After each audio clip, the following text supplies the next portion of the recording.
नमस्कार दोस्तों, हमारे अरुणाचल टुडे न्यूज़ के फेसबुक पेज पे हमें एक कंप्लेंट का कॉपी मिला 23 नवंबर 2020 को, जिसमें कि यहीं की एक बोनाफाइड मिशमी महिला है। उन्होंने एक जेडपीएम का जो कंटेंडर है उनके अगेंस्ट में हमें एक कंप्लेंट का कॉपी सबमिट किया और उसका जो मेन कॉपी था स्टेट बीजेपी प्रेसिडेंट ब्यूराम वाघे जी के नाम पे था।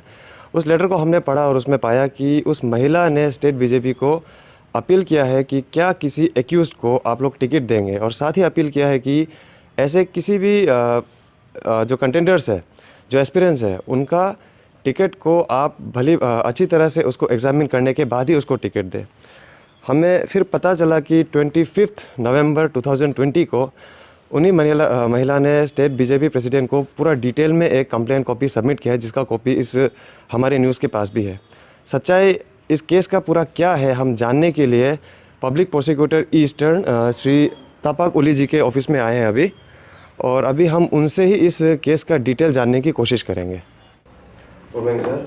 गुड मॉर्निंग सर, एक केस नंबर हम लोग का चैनल को एक कंप्लेंट मिला था सर, जिसमें कि एसआईसी विजिलेंस का FIR number 05/2017 under section 420, 120B, 468, 471, 409 जी, और चार्जशीट का नंबर है 04/2017। मतलब इसको लेके सर थोड़ा सा कंफ्यूजन चल रहा है सर, इसके बारे में आप थोड़ा सा हाईलाइट कर सकते हैं सर, बहुत अच्छा सर। इसका प्रेजेंट स्टेटस क्या है sir? I will be expressing my views and answering your questions as a special PP and not otherwise. Okay. So now coming to this case, particular case, basically ये case register हुआ for preparing false property assessment damage report. तो 2016 में कुछ public including beneficiaries एक complain launch किया Tezu PS में। तो उनका ये कहना था कि power grid corporation limited Tezu उस वक्त एक प्रोजेक्ट अंडरटेक किया था। वो प्रोजेक्ट है 132 kV Tezu Namsai transmission line falling within Duraliang and Dinle. तो इस प्रोजेक्ट एक्सिक्यूशन के दौरान बहुत सारा डैमेजेस हुआ, जिसके तहत कंपनसेशन दिया गया। तो इसमें इस केस में हुआ क्या कि जो एक्चुअल बेनिफिशरीज हैं उनको बेनिफिट नहीं मिला, जबकि ऐसे कई लोग हैं जिनका नाम ना बेनिफिशियरी लिस्ट में था ना उनका कोई लैंड था। तो उन्होंने फेक बिल बना के ये बहुत सारा गवर्नमेंट के जो है मिस एप्रोप्रिएशन हुआ। तो basically you can say that there was a collusion between the government officials and the public. तो ये है। तो अभी केस का स्टेटस ऐसा है। सो फार पहले तो ये केस आगे नहीं चला, लेकिन after a series of complaint and a few litigation by the beneficiaries and complainants, this case was finally handed over to SIC, or accordingly SIC has conducted investigation and they have booked all those involved in the case under section, as you have just mentioned, section 120B, 420, 468, 471, 409 IPC, and there is read with section 13 subclause 2 PC Act 1988, and all total 9 accused has been charge sheeted. 9 आदमी हैं जिनको charge sheet किया है SIC ने। उनमें से out of that 5 are government officials. तो and we have already obtained the prosecution sanction and the case is pending trial before the special जज PCA Tezu, and the trial process has already begun. Sir, is there any way this accused can obtain NOC from police despite being charge sheeted? कोई तरीका है क्या sir? ये लोग जो अभी जैसे मान लीजिए पंचायत इलेक्शन आ रहा है, तो बहुत सारे, जैसे कि बहुत सारे नहीं कहूँगा, 1 या 2 कैंडिडेट है, वो लोग अभी NOC ऑब्टेन कर रहे हैं। तो सर NOC पुलिस दे सकती है क्या सर अगर ऐसे केसेस में? NOC इस हिसाब में दे सकता है कि जैसे कि पुलिस से अगर NOC जब मांगते हैं तो फॉर्मेट क्या है, जैसे अगर is there any cases pending against this particular person, तो अगर केसेस उस पर्टिकुलर PS थाना में अगर केसेस पेंडिंग है तो पुलिस उसको क्लियरली रिफ्लेक्ट करना पड़ेगा कि येस केसेस आर पेंडिंग। तो जहाँ तक उनको कंटेस्ट करने का सवाल है, तो अनलेस वो पर्टिकुलर कैंडिडेट कन्विक्टेड नहीं है तो आई थिंक वो कंटेस्ट कर सकते हैं।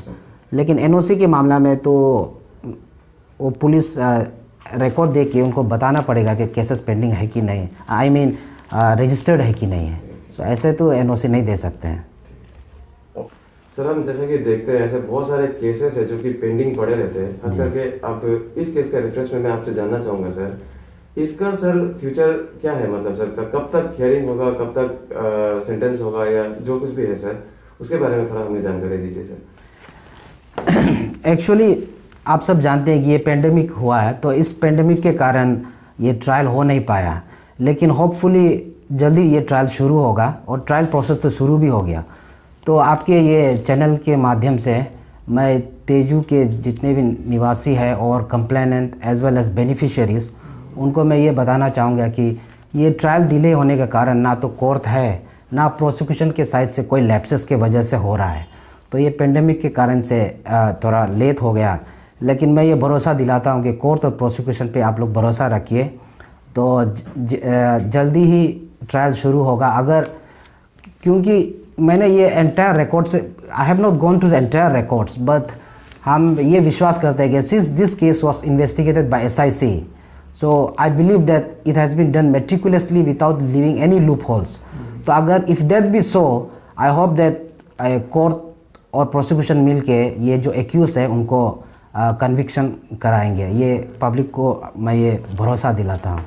Thank you. दोस्तों ये थे तपाक उली जी, जो कि पब्लिक प्रोसिक्यूटर है ईस्टर्न साइड के, और पुलिस का जो चार्जशीट केसेस है इसको वो कोर्ट के सामने रखते हैं।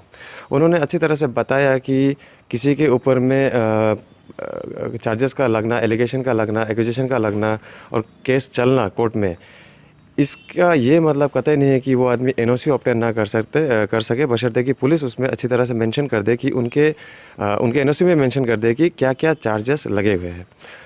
और साथ ही कुछ दिनों पहले दोस्तों आपने देखा होगा कि तेजू के जो नए मंडल प्रेसिडेंट जिनको पद मिला है आजानपुल जी, उन्होंने भी कहा था कि किसी भी इंसान को टिकट देना नहीं देना प्योरली स्टेट के ऊपर डिपेंड करता है, हेडक्वार्टर के ऊपर डिपेंड करता है, ना कि उनके हाथ में है। ये जो टिकट का रिकमेंडेशन है ये उनके हाथ में बिल्कुल भी नहीं होता है। तो ये था अरुणाचल टुडे टीम का एक कलेक्टिव एक रिपोर्ट, जिससे कि आपके सामने हम ये रखना चाहते थे कि उस कंप्लेन का जो सच्चाई क्या है। तो ये था हमारा एक कलेक्टिव एक एफर्ट अरुणाचल टुडे टीम का। तेजू से मैं वशिना मंचाई के साथ अनिर्बन दासगुप्ता, बहुत बहुत धन्यवाद।